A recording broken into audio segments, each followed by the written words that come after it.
नमस्कार, मैं Nityanand Shukla, reporter post से। आज हम चर्चा करने जा रहे हैं गैस लाइटिंग के बारे में।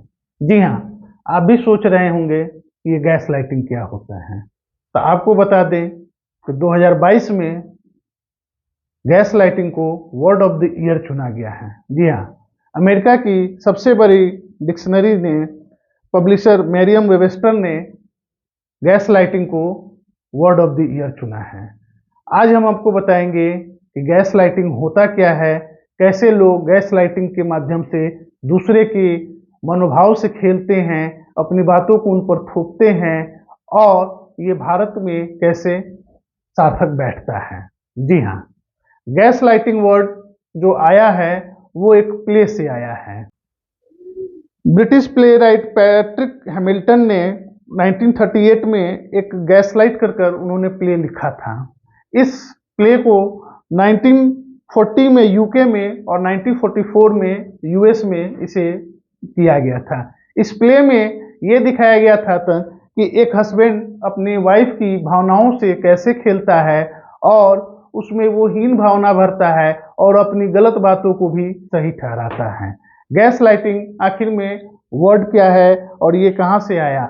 जो मेरियम वेबस्टर डिक्शनरी का कहना है कि 2022 में लगभग 1740% का इजाफा हुआ है गैस लाइटिंग वर्ड सर्च के रूप में। गैस लाइटिंग का मतलब क्या होता है? आसान शब्दों में कहा जाए तो गैस लाइटिंग का मतलब अपने फायदे के लिए दूसरों को भरमाना, यानी किसी के साथ मनोवैज्ञानिक तौर पर इस तरह खेला जाए और उसे धोखा में रखते हुए इस तरह से भ्रमित किया जाए कि पीड़ित शख्स अपने विचारों को और खुद की काबिलियत पर संदेह करने लगे। कई लोगों को इस बात का पता भी नहीं चलता कि वो गैस लाइटिंग के शिकार हो रहे हैं। मनोवैज्ञानिक तरीके से किसी से बात करते हुए उसकी पवित्रता, फैसलों और यादों पर सवाल खड़े करना, अक्सर हमारे जान पहचान के लोग ही हमारे गैस लाइटिंग का शिकार बनाते हैं। जो व्यक्ति उसके काफ़ी नज़दीक होता है, उसकी पर्सनालिटी पर भी पड़ता है। आइए समझते हैं कि ये कैसे असर डालती है किसी के व्यक्तित्व पर। जब कोई आपको गैस लाइट कर रहा होता है तो आप अपनी स्मृतियों, हाल की घटनाओं और धारणाओं पर ही सवाल करना शुरू कर देते हैं। आपको गैस लाइट करने वाले व्यक्ति के साथ संवाद करने के बाद आप खोया खोया महसूस करते हैं और सोच सकते हैं कि आपके साथ कुछ गड़बड़ है। आपको गैस लाइट कर रहा व्यक्ति आप यह महसूस करवा सकता है कि आप किसी के लिए दोषी हैं या आप बहुत संवेदनशील हैं। जी हाँ, ये तो गैस लाइट है। अब हम आपको बताएंगे कि भारत में गैस लाइटिंग कैसे रेलिवेंट है। गैस लाइटिंग व्यक्ति, समाज, देश, पूरे विश्व में इसका व्यापक असर है, तभी तो इसे वर्ड ऑफ द ईयर चुना गया है। हम भारत के कंटेस्ट में देखें तो जब हम 1947 में आज़ादी मिली तो हमें इस तरह का फीलिंग कराया गया कि भारत देश सांप, बिच्छू इन सबों का देश रहा है, जहां अंधविश्वास टूट टूट कर भरी रही है।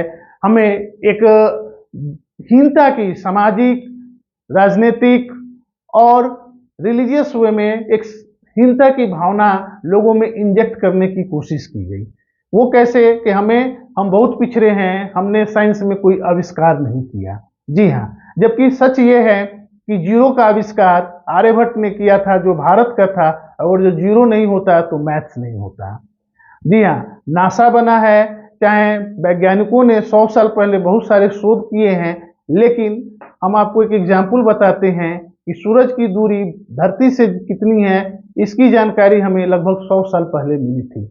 लेकिन हमारे यहाँ रामायण के रचयिता तुलसीदास जी ने, समझिए वो 15वीं शताब्दी में थे जब इस देश में अकबर का शासन हुआ करता था, उन्होंने हनुमान चालीसा लिखा था। उन्होंने लिखा था, युग सहस्त्र योजन परभानु लिल्लोताय मधुर फल जानो। मतलब जो सूर्य की दूरी है, आज से 500 साल पहले हमारे तुलसीदास जी ने अपने कथा में लिख दिया था। वेदों के बारे में भी कुछ इस तरह की भ्रांतियां फैलाई गई हैं, जबकि हमारे जो 4 वेद हैं उनमें अगर जो देखा जाए तो एनर्जी, गैलेक्सी, साइंस इन सब से भरी पड़ी है। तो हमें एक हीन भावना इस तरह से ग्रसित किया गया, तो हम लोग भी कहीं भारतीय जो हैं अपने समाज, कल्चर और रिलीजन को लेकर कहीं ना कहीं गैस लाइटिंग के शिकार हुए हैं। हमें उम्मीद है कि आप भी इस वर्ड को जानने के बाद आप भी कहीं गैस लाइटिंग के शिकार नहीं हो रहे हैं, आपका परिवार नहीं हो रहा है। आप इसको ध्यान में रखेंगे और अपने आप को गैस लाइटिंग से बचाकर अपने लक्ष्य की ओर बढ़ेंगे। बहुत बहुत धन्यवाद।